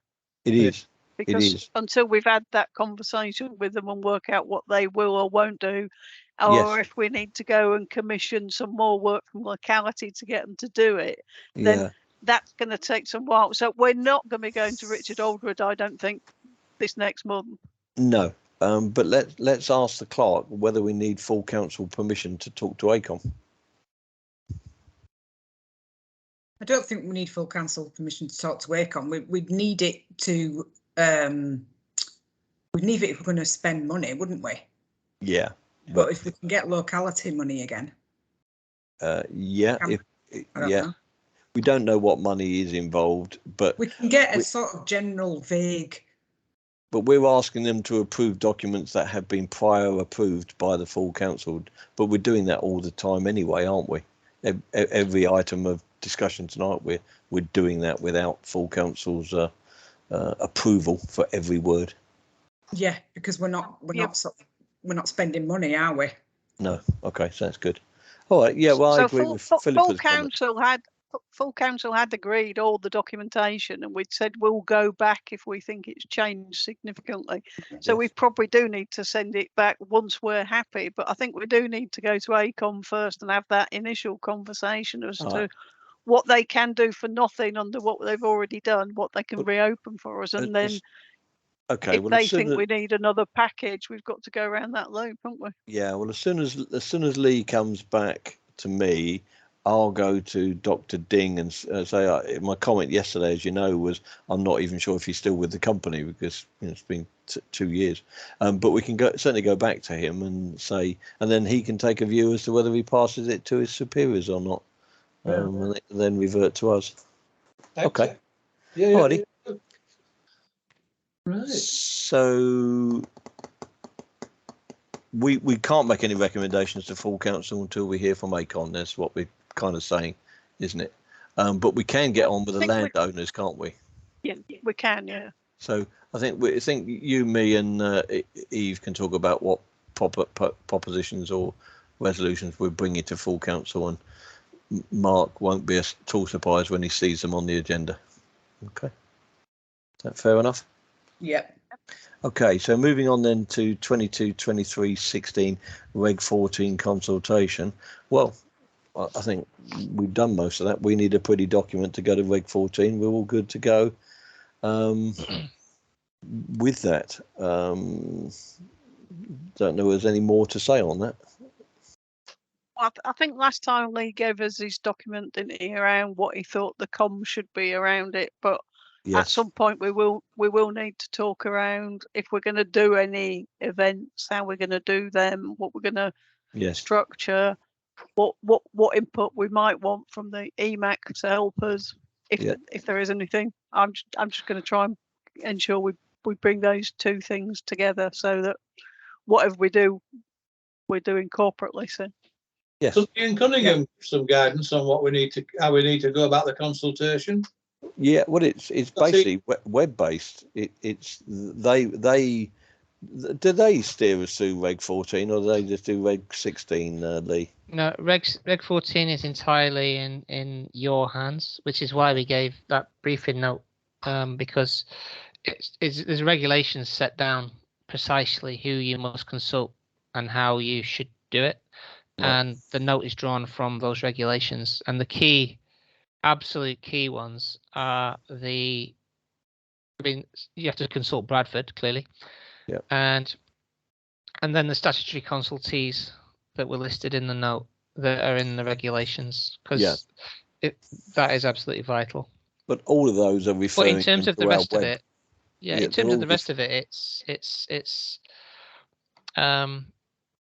it would be advisable to do some sort of in-person event, but yes, it's predominantly web-based with a few copies made available at certain locations, and most places generally do some sort of open event or stall in the market or a range of things, so that when the examiner looks at it, they say that was a decent consultation effort.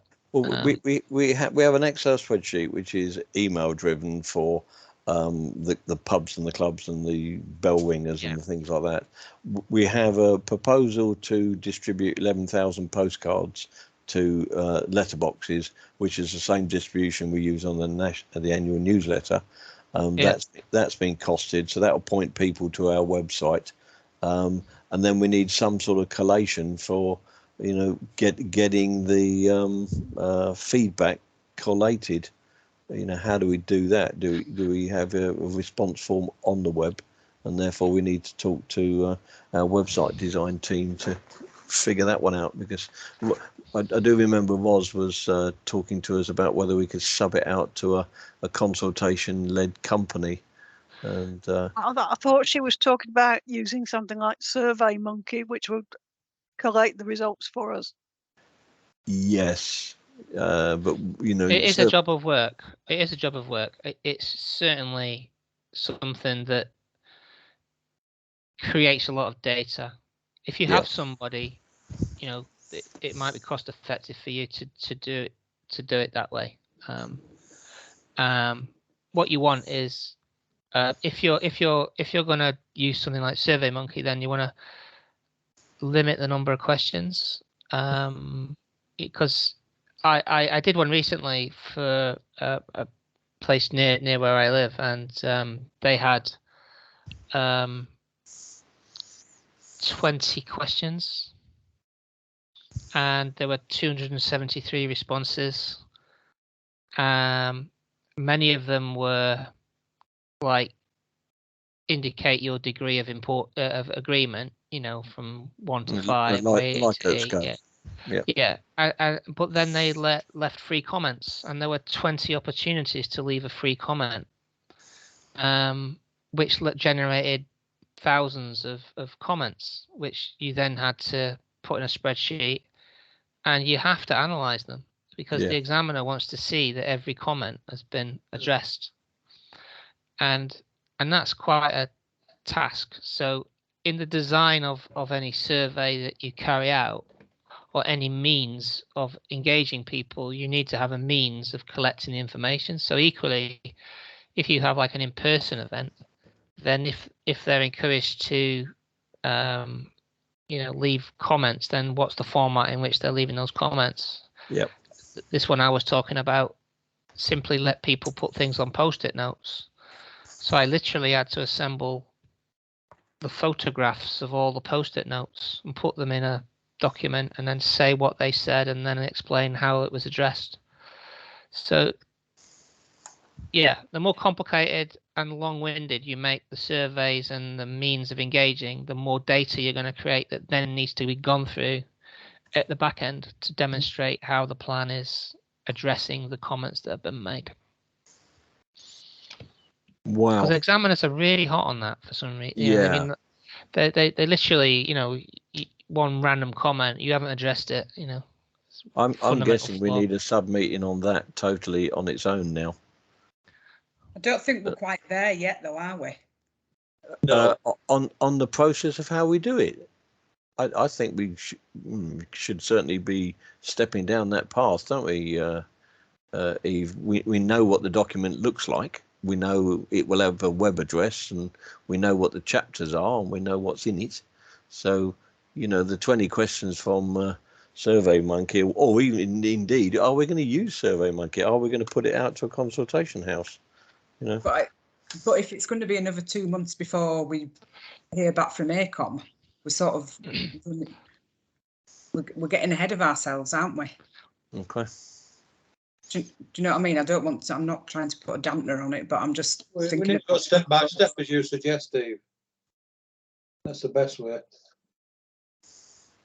think I'm probably with Steve. We probably need to engage with Ros, who knows a lot more about this stuff than us, because rolling with it. Yeah, it's because we don't want to get to everything done and then spend 2 months sorting out the survey for consultation if we can get on with it now. Because I'm assuming we're going to need a question about every policy as a minimum, aren't we? Well, the other thing about that is, if you did work with a specialist consultation house, if you've got someone like that in mind, then you could they could in effect break, if you're concerned about this plan becoming a little bit unwieldy because of the way we've had to respond to Bradford, then they may have a means of setting up a website where you could segment the plan and you could click on individual bits, so that if you're looking at the plan and you're presented with what was it 60-70 pages and it's now 150 pages or 130 pages, then you might be able to click on just the design chapter, or if you're interested in town centre, the town centre chapter, or if you're interested in anything just to do with a particular topic, you could click on that. They may be able to set up the consultation in such a way that would help, and so that people who then respond just respond on the things that they want.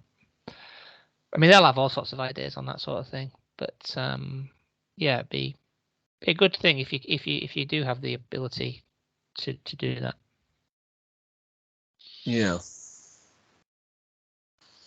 Okay. Well, there are companies out there that do it, but how much they are and whether they're anywhere near us or whatever, I've no idea. So, but we can certainly have a troll through Google and other search engines are available, of course.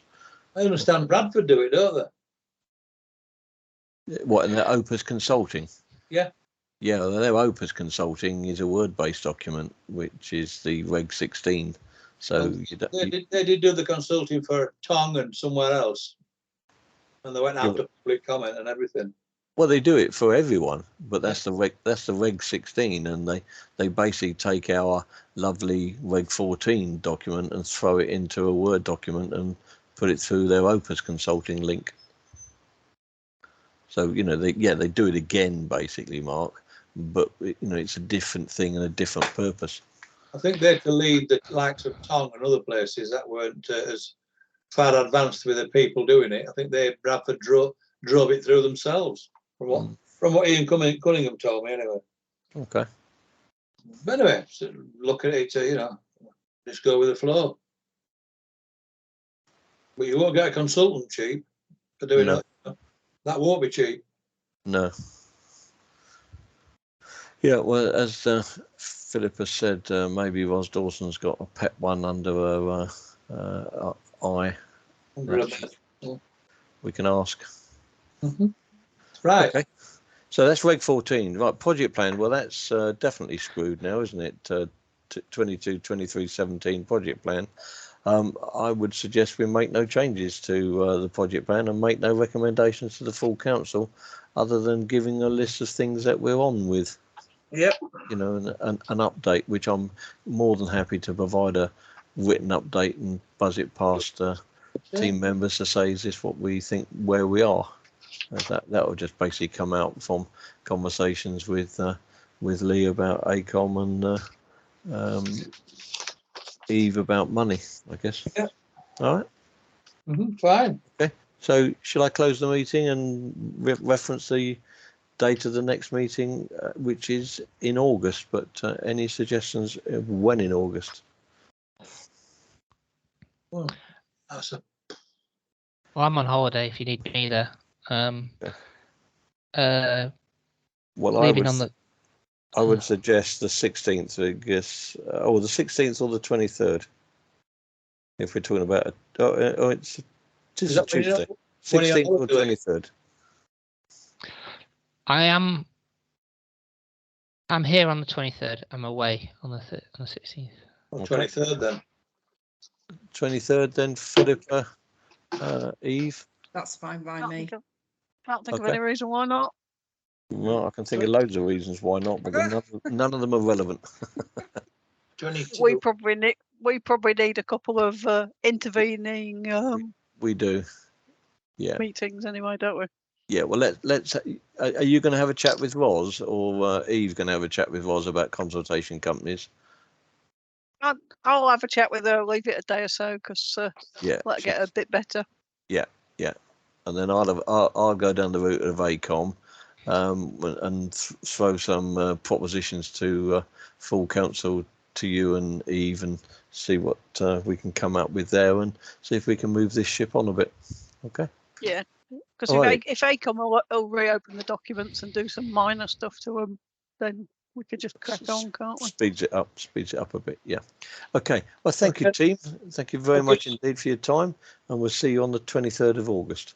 Okay. Are you going to stop recording then, Eve? Thank you very much, and we'll Thank you. bid you go. Yeah, thanks, Lee, for your help. Cheers. Brilliant. Bye bye. Bye bye. Everybody.